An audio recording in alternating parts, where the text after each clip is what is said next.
guys! 다시 만나서 반가워요. Now, are you getting to know Korea?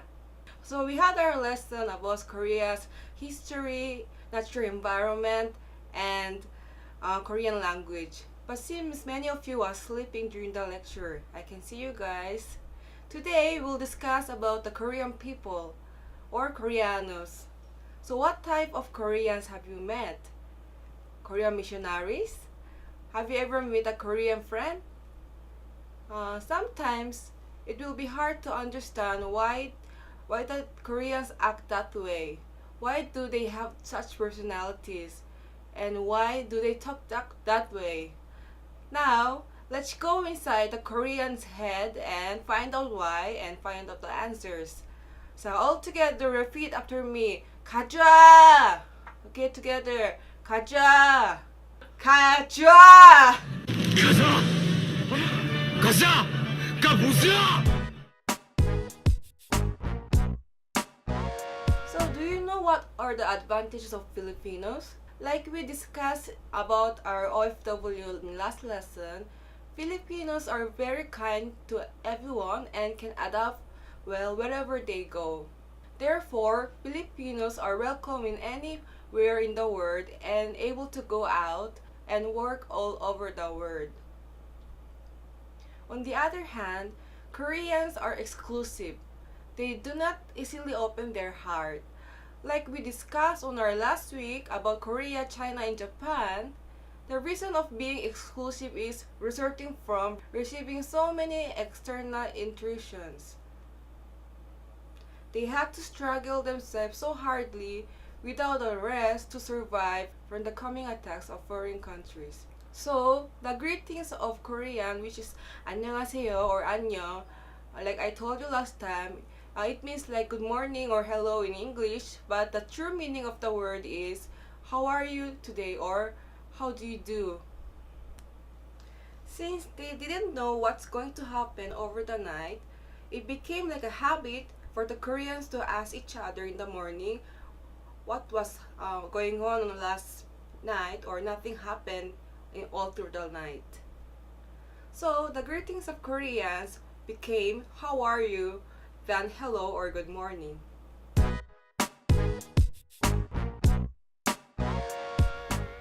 While the Japanese made their harmony and peace as their best value for peace and security, the Koreans had to fight against the invasion of endless foreign forces, and it was mission to keep what they own by putting up their lives. So the value they have chosen was chung, like I mentioned on last lecture. So what is chung? Confucius said in the Chinese classical books, if you want to know chung, you have to know jung. So what is jung? When you look jung in Chinese characters, there is a long bar-shaped vertical line in the middle of the square. This represents the shape of flag. So we've learned in our previous lesson that Chinese characters came from hieroglyphs.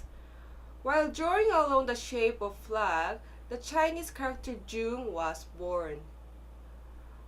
Long ago, they kept a flag marking the territory in the middle of the town, and there was a town meeting or trials around the flag. Eventually, the flag is to become the center of the village. In this way, jung means center or in the middle.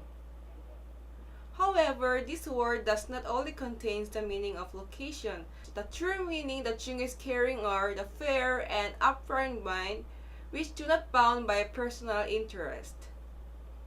And the word chung has the character for heart under the character of jung. In conclusion, chung is to embrace jung in the heart, being not partial to one side, and the heart of highly regarding fair and even mind is therefore chung. Chungsong or loyalty is obstinately giving devotion to the higher person and do not change who they serve according to their self-pleasure.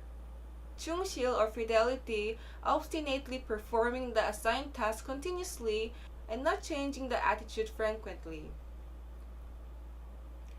Chungjik or faithfulness or obstinately avoiding the uprightness and not allowing it to get out of the straight.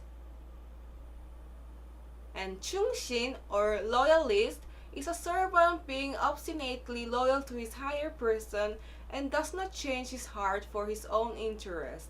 The ideology that clearly shows the Chung ideology is Seonbi ideology. Seonbi refers to the Asian scholars of Korea.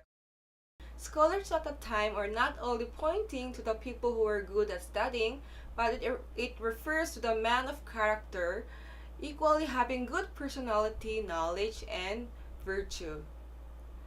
It is said to be noblesse oblige from the West. Seonbi had been thinking that way, that they should never do unrighteous things even when the knife comes through their neck. Seonbi had to be loyal to his country and deal mercifully to the people. So when the king made a mistake, he tried to correct his mistake even through risking his own life. The obstinacy or the stubbornness that started from the idea of Chung and the obstinacy to keep what they own from the intrusion of the enemies have made the Koreans to be the people with the exclusive temperament.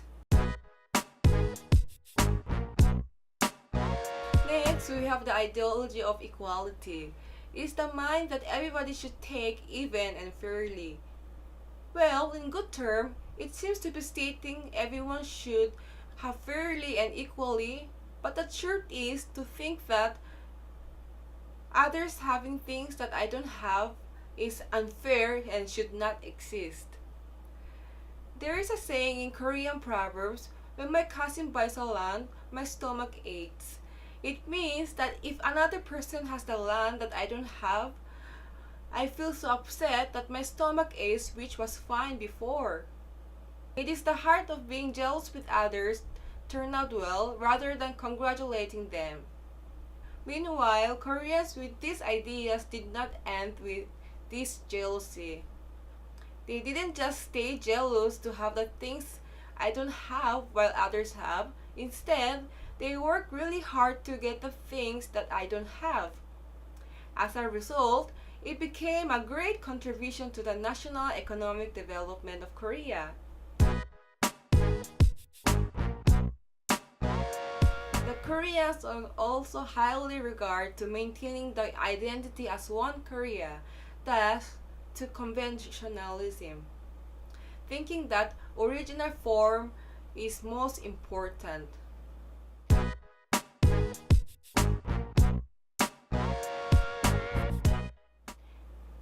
If you go to Korea, there are lots of originals. Who is more original? They are also constantly emphasizing the question whether the original form is being maintained without changes. Even the restaurants have tough competition for being the original.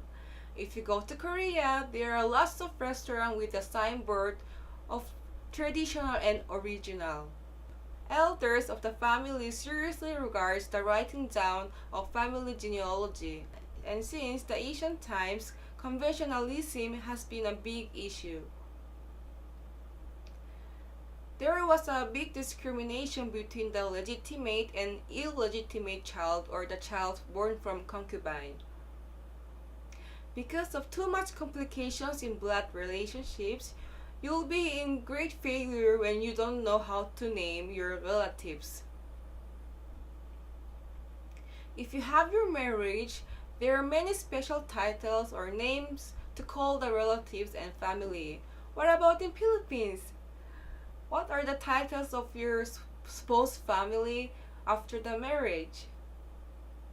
In case of Korea, there is many complicating titles or names, not only father-in-law, mother-in-law, which have different names in each husband and wife side, but also titles such as lady, Mr., Sonny, and more. Korea's genealogy is being continued from the paternal line, so the genealogy of a married man's family is considered very important. Actually, some restaurants are called the original, but sometimes they do not taste that great. However, there are long lines lining in the restaurant known as original, and each others argue that I am the original. And it is because of the Korean characteristic of highly being regarded to the original as being important.